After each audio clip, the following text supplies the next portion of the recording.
औज़ुबिल्लाहि मिनश्शैतानिर्रजीम बिस्मिल्लाहिर्रहमानिर्रहीम। अस्सलाम वालेकुम। उम्मीद करता हूँ अल्लाह के करम से आप सब लोग ठीक ठाक होंगे और एक अच्छी ज़िंदगी गुजार रहे होंगे। तो आज जनाब काफ़ी दिनों के बाद आपसे गपशप करने का मौका मिला, तो सोचा आपसे कोई जनरल डिस्कशन की जाए, स्पेशली जो 4-5 माह के दौरान कोरोना की वजह से जो इंटरनेशनल जो एक साइकी डेवलप हुई है, कुछ उस पर बात करें और कुछ ह्यूमन साइकोलॉजी पे बात करें, कुछ बात करें कि इंसान का सबसे बेहतरीन दोस्त कौन होता है। तो ये कह लें कि ये कुछ चीज़ों का एक मिक्सचर है जो मैं आज आपके साथ शेयर करने जा रहा हूँ।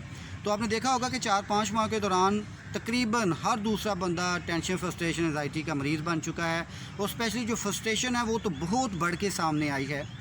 और इस पे एक जो कंपैरिजन मैं आपके साथ पेश करूंगा वो गवर्नमेंट और प्राइवेट सेक्टर का भी है कि गवर्नमेंट सेक्टर के अंदर जो लोग हैं वो मज़े की बात है कि उनको हर महीने पे मिलती है और उसके बावजूद वो सेटिस्फाइड नहीं है। और उससे बड़ी मज़े की बात ये है कि उनको इस बात का ज़रूर होना है कि हमारी 10% जो पे है वो इंक्रीज़ नहीं हुई। प्राइवेट सेक्टर पे ज़रा आएँ कि जिन लोगों को 4-4, 5-5 माह से पे ही नहीं मिली और वो फिर भी इस बात के ऊपर खुश हैं कि चलें इंशाल्लाह 1 या 2 माह के अंदर हालात बेहतर हो जाएंगे और इंशाल्लाह ताला जो हमें परेशानियां हैं वो हम उससे बाहर निकल आएंगे। अब दोनों साइकोलॉजी यानी दोनों ह्यूमन साइकोलॉजी को तो आपस में कंपैरिजन कीजिएगा कि एक तरफ प्राइवेट सेक्टर है जिनको कुछ नहीं मिला और एक तरफ गवर्नमेंट सेक्टर है कि जिनको हर महीने कुछ मिल रहा है और इसके बावजूद वो सेटिस्फाइड नहीं है, वो परेशान फिर रहे हैं। बड़ी अजीबोगरीब बात है, इस पे मुझे कमेंट्स में बताइएगा। मैं इसकी डीप रूटेड वो जो काज है उसमें नहीं जाना चाहता, लेकिन मुझे जो एक चीज़ नज़र आई वो यही है कि दोनों में जो एक फ़र्क मुझे वाज़े नज़र आया। हालांकि मैं एक बात आपको बता दूं, कमिटमेंट लेवल में कोई फ़र्क नहीं है, पढ़े लिखे लेवल में कोई फ़र्क नहीं है। अगर गवर्नमेंट सेक्टर के अंदर बड़े लोग आला किस्म के और आला जहानत के और बड़े पढ़े लिखे लोग बैठे हुए हैं तो प्राइवेट सेक्टर में उससे कहीं ज़्यादा हैं। लेकिन ये बैलेंस अल्लाह ने करना था, ये तो नहीं होना था कि सारे ही लोग जो हैं वो गवर्नमेंट सेक्टर में आ जाते या सारे ही प्राइवेट सेक्टर में चले जाते। अल्लाह ताला ने रिस्क की जो तकसीम की है उसी हिसाब से बंदों ने जाना था। लेकिन इसके अंदर है क्या, मुतमईन होने का जो एक कॉन्सेप्ट है वो क्या है। एक बंदा 2 लाख ले के भी मुतमईन नहीं हो रहा और एक बंदा वो है जिसे 5 माह से कुछ नहीं मिला फिर भी वो सेटिस्फाइड है।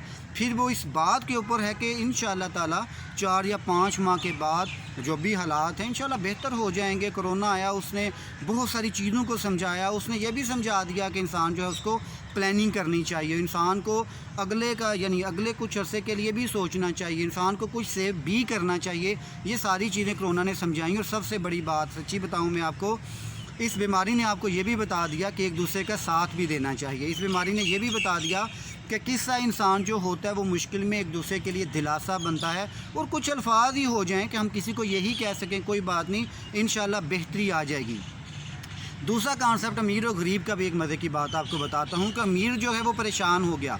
वो पता क्यों परेशान हुआ, उसे ये परेशानी लाख हो गई कि मैं मर गया तो मेरी दौलत किधर जाएगी। और गरीब को परेशानी इसलिए नहीं थी, उसे पता था मेरे पास है ही कुछ नहीं, मर भी गया तो कुछ नहीं होना, तो इसमें परेशानी की क्या बात है। वो उसने रूखी सोखी खानी थी, वो खा रहा है, ठीक है। वो रोटी जो उसे पहले मिलती थी वैसी ही अभी मिल रही है। लेकिन अमीर को ये था कि जो इतना पैसा है वो किधर जाएगा, मैं क्या करूँगा, मुझे कोरोना हो गया तो मेरे जो पीछे लोग हैं वो क्या करेंगे। एक इस साइकी ने भी जन्म लिया।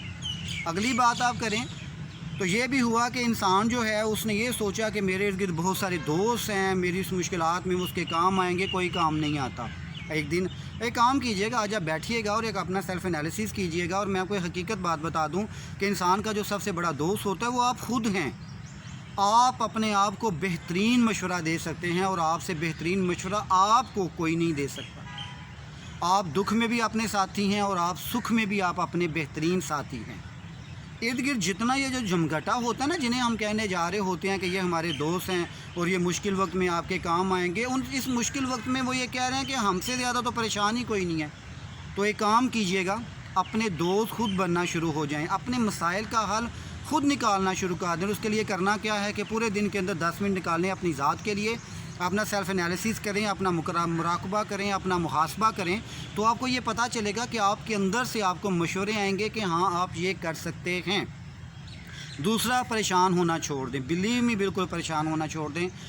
सारी परेशानियाँ, सारे मसले जो हैं वो अल्लाह ताला की तरफ रेफ़र कर दें। हमारी परेशानी इसलिए बढ़ रही है कि हमने अपनी परेशानियों को अपने ऊपर तारी कर लिया और अल्लाह ताला और हमारे दरमियान जो राब्ता है वो कमज़ोर हो चुका है।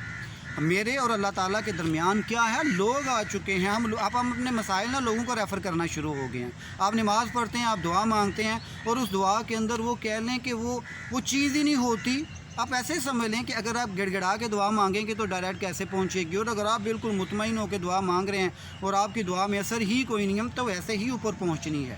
پھر ہم کرنے کیا جا رہے ہیں، ہم بیچ میں نا انڈائریکٹ وے کرنا شروع ہو گئے، ہم دعا کسی اور کی طرف بھیجتے ہیں اور کہتے ہیں کہ آگے آپ پہنچا دیں۔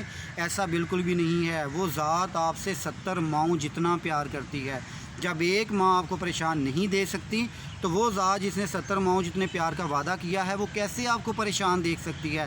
اپنی پریشانیاں، اپنی ٹینشن، اپنی فرسٹریشن، اپنی انزائٹی، اپنا ڈپریشن فارورڈ کر دے اللہ تعالیٰ کی طرف، لیکن وہ اس طرح سے فارورڈ کریں کہ اس کے اندر جسے کہتے ہیں نا جستجو ہو، ایک نرمی ہو، آپ کے چہرے، آپ کی آنکھوں اور آپ کے الفاظ میں وہ تمام باتیں ہوں جس سے لگے کہ آپ کے اندر جھکاؤ ہے، آپ کے اندر فلیکسیبلٹی ہے، آپ کے اندر نرمی ہے۔ اکڑ کے دعا مانگیں گے تو کچھ قبول نہیں ہوگا۔ اور اس کے اندر ایک اور بات میں آپ کو بتا دوں کہ فرسٹریٹڈ مت ہوں، اسپیشلی جو فرسٹریشن دیکھی گئی ہے کہ یار وہ دیکھیں وہ آگے نکل گیا، وہ دیکھیں ایسے ہو گیا، وہ دیکھیں میں اس کے لیے یہ کرتا رہا، وہ دیکھیں میں اس کے لیے یہ کرتا رہا، تو یہ بات بھی آپ کو بتا دوں کہ یہ آپ بہت الٹا سوچ رہے ہیں۔ آپ فرسٹریٹڈ کیوں ہو رہے ہیں؟ آپ اس بات پہ ہو رہے ہیں کہ میں جناب ان لوگوں کے لیے بہت کچھ کرتا رہا، جب مجھ پہ مشکل آئی تو مجھے کوئی پوچھنے والا نہیں ہے، تو آپ پھر بڑے بیوقوف ہیں۔ اور آپ کیوں بندے کے اوپر ڈیپینڈ کرنے جا رہے ہیں؟ آپ اللہ پہ ڈیپینڈ کریں۔ وہ ذات جو کہہ رہی ہے کہ میری طرف آؤ، مجھے ایک طرف بلاؤ تو میں تمہاری طرف 10 قدم آگے بڑھوں گا، تو اس ذات کی طرف آپ کیوں نہیں جا رہے؟ آپ اپنے مسئلے ریفر کر دینا اللہ تعالیٰ کو، پھر وہ جانے اور وہ ذات جانے، اور وہ دیکھیے گا کہ ہر مسئلے کا حل بھی نکلے گا، اور حل بھی ایسا خوبصورت نکلے گا کہ آپ خود حیران ہو جائیں گے کہ میں ایک وہ بندہ جس سے کتنی غلطیاں سردرد ہو چکی ہیں، لیکن اس کے باوجود وہ ذات آپ کو اپنی طرف بلاتی ہے۔ تو مسئلے ریفر کرنا سیکھیں، تو انشاءاللہ دیکھیے گا کہ اللہ تعالیٰ آپ کے تمام مسئلوں کا حل نکالے گا اور آپ ایک بہت اچھی زندگی گزارنے کے قابل دوبارہ ہو جائیں گے۔ اپنے آپ کو انڈر اسٹیمیٹ مت کریں، اپنے آپ کو پریشان مت کریں، خوش رہیں اور اللہ تعالیٰ کی ذات کی طرف، صرف اور صرف اس کی ذات کی طرف اپنے آپ کو موڑ دیں۔ وہ راستہ جو آپ نے کہیں اور ڈی ٹریک کیا تھا نا، اس کا ٹریک ٹھیک کر لیں، اس کے سامنے جھکنا شروع کر دیں اور جھکنے میں عاجزی ہو، پھر دیکھیے گا انشاءاللہ تعالیٰ آپ کا ہر مسئلہ ٹھیک ہو جائے گا، اور یہ جو کرونا یہ جو ٹینشن، ڈپریشن، فرسٹریشن ہے، یہ ساری چیزیں ختم ہو جائیں گی اور ایک نئی زندگی کا آغاز ہوگا، اور جو بہت جلد ہوگا۔ مجھے کمنٹس ضرور دیجیے گا۔ اللہ تعالیٰ آپ تمام لوگوں کو بہت خوش رکھے۔ بہت شکریہ۔ اللہ حافظ۔